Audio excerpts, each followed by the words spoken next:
ओम ज्ञानतिमिरन्धस्य ज्ञानाञ्जनशलाकया चक्षुरुन्मीलितं येन तस्मै श्रीगुरुवे नमः।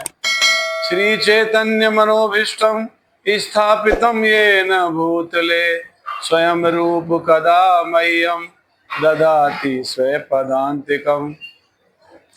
वन्देऽहं श्रीगुरु श्रीयुतपदकमलं श्रीगुरुन् वैष्णवांश्च श्रीरूपं साग्रजातं सैगण रघुनाथविन्तं तं सजीवं सावधैतं सावधूतं परिजनसहितं कृष्ण चैतन्यदेवं श्रीराधाकृष्णपादान् सैगण ललिता श्रीविशाखान्वितान् नमः। ओं विष्णुपादाय कृष्णपृष्ठाय भूतले श्रीमते भक्तिवेदांत स्वामिनिते नामने।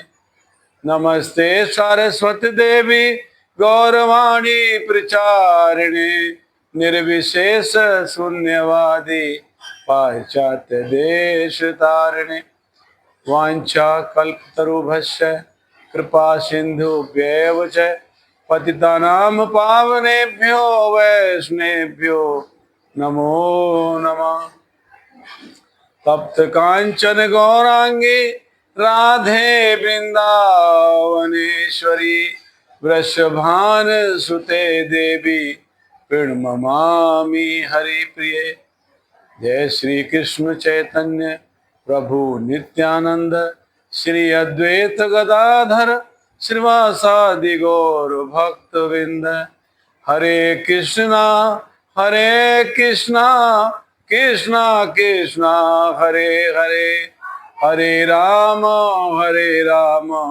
राम राम हरे हरे। हरे कृष्णा। बहुत बहुत स्वागत सभी भक्तों का इस भागवतम सीरीज में। आज हम भागवतम के पहले स्कंद के प्रथम अध्याय के 10 नंबर श्लोक से कथा प्रारंभ कर रहे हैं। आप सभी हमारे चैनल को सब्सक्राइब कर लीजिए, अपने मित्रों को उसका सूचना दीजिए ताकि आप लोग सभी भागवतम को समझ सकें। तो 10वां श्लोक। प्रायेणे अल्पायुष सभ्य कलो अस्मिन् युगे जनः मंदा सुमंद मतय मंद भाग्या ही उपद्रुतः। तो कलयुग के लक्षण के विषय में बता रहे हैं इस श्लोक में। तो कह रहे हैं, हे विद्वान, कली के इस लोह युग में लोगों की आयु न्यून है, वे झगड़ालू हैं, आलसी हैं, पथभ्रष्ट हैं, अभागे और साथ साथ सदैव विचलित रहते हैं। तो ये प्रिडिक्शन पहले ही हो गया था, ये पहले बता दिया गया था कि कलयुग के लोग का क्या स्वभाव होगा। ये 5000 वर्ष पूर्व कलयुग आने के पहले ही बता दिया था। ये व्यास देव जी ने क्या बोले, कलयुग के इस लोह युग में, इस कलयुग के कली युग में लोगों की आयु न्यून होगी, कम आयु हो जाएगी। देखिए, सतयुग में व्यक्ति की आयु 1 लाख वर्ष हुआ करती थी। त्रेता में वो कितना हो गई, 10,000 वर्ष, और द्वापर में 1000 वर्ष, कलयुग में 100 वर्ष। मगर 100 वर्ष तक ही बहुत कम लोग पहुंच पाते हैं। 60, 65, 70 में हरिबोल हो जाता है। और कोई बोलता है कितना उम्र थी, 70। हाँ, उम्र तो हो गई थी। अरे उम्र क्या हो गई थी, 70 साल की उम्र होती है क्या? ऐसा।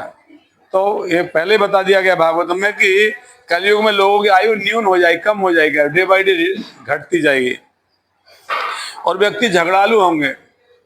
देखिए, कलयुग में झगड़ा तो व्यक्ति की नाक पे रखा रहता है, छोटी छोटी बातों पर झगड़े हो जाते हैं। आप देखते हो कभी कभी ट्रेन में, बस में सीट को लेकर झगड़े होते हैं। घर के बगल में पड़ोसी के घर के साथ में घर है, चप्पल उतारने के लिए झगड़े होते हैं। मेरे घर के सामने चप्पल उतार दी, झाड़ू करके मेरे से घर के सामने झाड़ू कर दिया। किसी बात पे, कुछ भी बेमतलब, गाड़ी पार्किंग को लेकर, किसी भी चीज को लेकर झगड़ा हो जाता है। यानी झगड़ा तो व्यक्ति के स्वभाव में है कलयुग में झगड़ा करना। तो झगड़ालू होंगे और आलसी होंगे। आलसी, कलयुग व्यक्ति आलसी होंगे। वे क्या करेंगे, अलार्म को 3-4 बार बंद करेंगे तो बाद में उठेंगे, इतने आलसी होंगे। उनको पता है मुझे कहीं जाना है, मेरा कोई प्रोग्राम है, मुझे कुछ करना है, मुझे कहीं, मेरा टाइम बाउंड है, मेरे पास समय नहीं है, फिर भी आलस उनके ऊपर सवार हो जाएगा। उठता हूँ तो फटाफट जल्दी जल्दी करेंगे। और इसमें कभी कभी क्या होता है, व्यक्ति को बहुत सारी तकलीफ भी होती है, हानि होती है। तो आलसी रहेंगे। सुमंद मतया, सुमंद मतया, उनकी बुद्धि क्या रहेगी?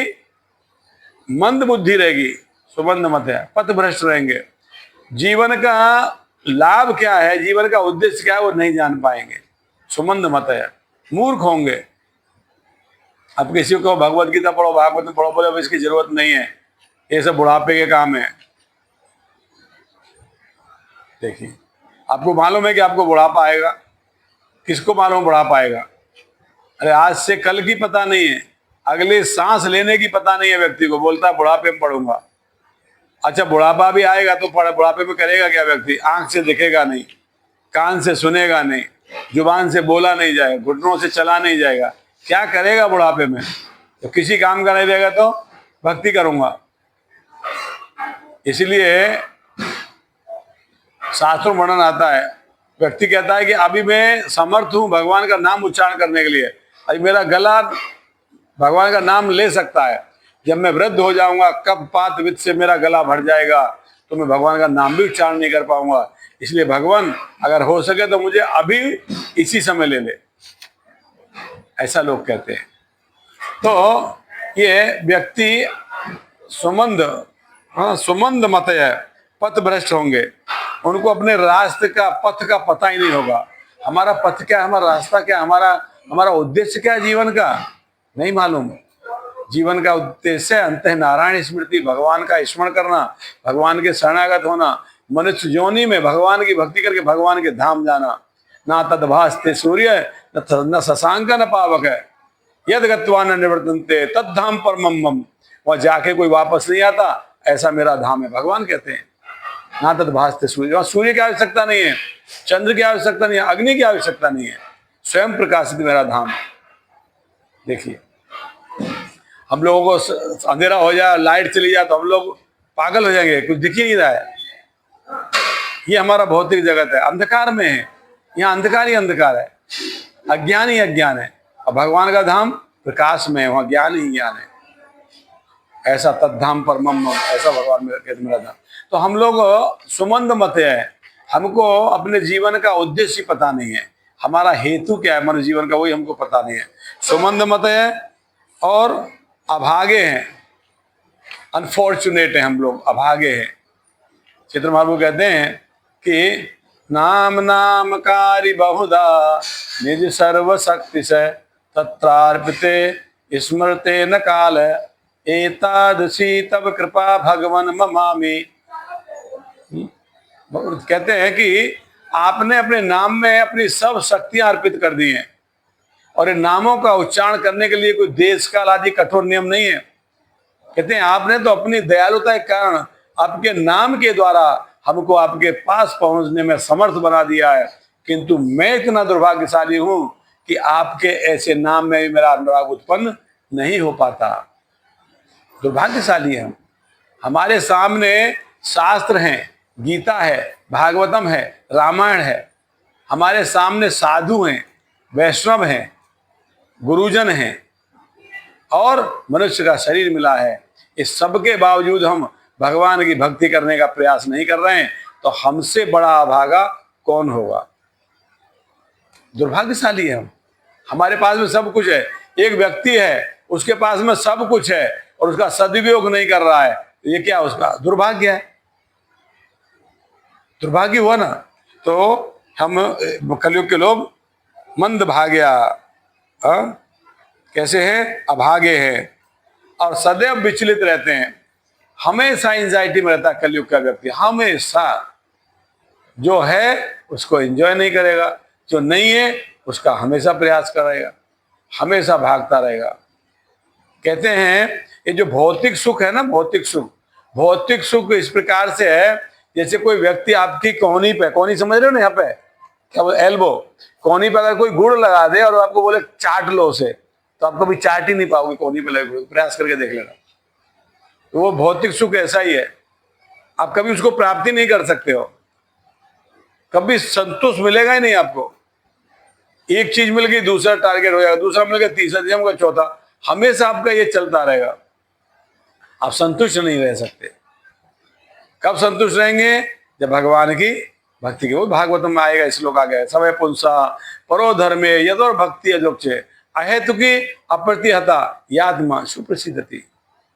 जो व्यक्ति भगवान की भक्ति करेगा वही व्यक्ति संतुष्ट होगा जीवन में, बाकी कोई संतुष्ट नहीं हो सकता। तो यहाँ पे कलयुग के लक्षण बताए गए, बहुत सुंदर श्लोक है। तो कलयुग के लोग कैसे रहेंगे? आयु न्यून होगी, आयु घटती जा रही है। आप देख रहे हो आपके सामने, आपके दादाजी जिस उम्र में गए थे, एवरेज एक बात बताऊं मैं, औसतन, तो आपके जो पिताजी हैं उनकी उम्र उनसे कम में ही जाएंगे, आपकी उससे कम होगी, बच्चों की उससे कम होगी। डे बाई डे डिटोरेट होते जा रहा है, घटती जा रही है औसत आयु, व्यक्ति की औसत आयु घट रही है। आप गूगल करके देख लो, 2010 की औसत आयु, 2005 की औसत आयु, सन 2000 की औसत आयु, 2024 की औसत आयु व्यक्ति की देख लो, नीचे होते हुए मिलेगा आपको। तो जिसकी आयु न्यूनतम है और झगड़ालू हैं, झगड़ा करेंगे, आलसी हैं। आलसी क्यों हैं? भगवान ने मनुष्य का शरीर दिया है, भगवान की भक्ति नहीं कर रहे हैं, ऐसे ही पशुवत सोए हुए हैं, निद्रा में पड़े हुए हैं, आलसी हैं। पथ भ्रष्ट हैं, उनको यही नहीं मालूम मेरा पथ क्या है, पथ से भ्रष्ट हो गए। पथ है हमारा भगवान की शरणागति, और कर क्या रहे हम? माया की शरणागति, भौतिक जगत के प्रपंचों में पड़े हुए हैं। पथ भ्रष्ट हैं, अभागे हैं, भाग्यशाली नहीं है। अगर भाग्यशाली होते तो भगवान की भक्ति में लग गए होते। अभागे हैं हम, और हमेशा विचलित रहते, हमेशा एंजाइटी में, हमेशा डिप्रेशन में, कुछ ना कुछ जीवन में चलता ही रहता, हमेशा कभी सुखी नहीं रह पाते इस प्रकार से। तो इस 10 नंबर श्लोक में इस प्रकार से कलयुग के लक्षणों के विषय में बताया, और अगली क्लास में हम 11 नंबर श्लोक में भागवतम के 1 नंबर स्कंद के 1 नंबर 11वें श्लोक में चर्चा करेंगे। हरे कृष्णा।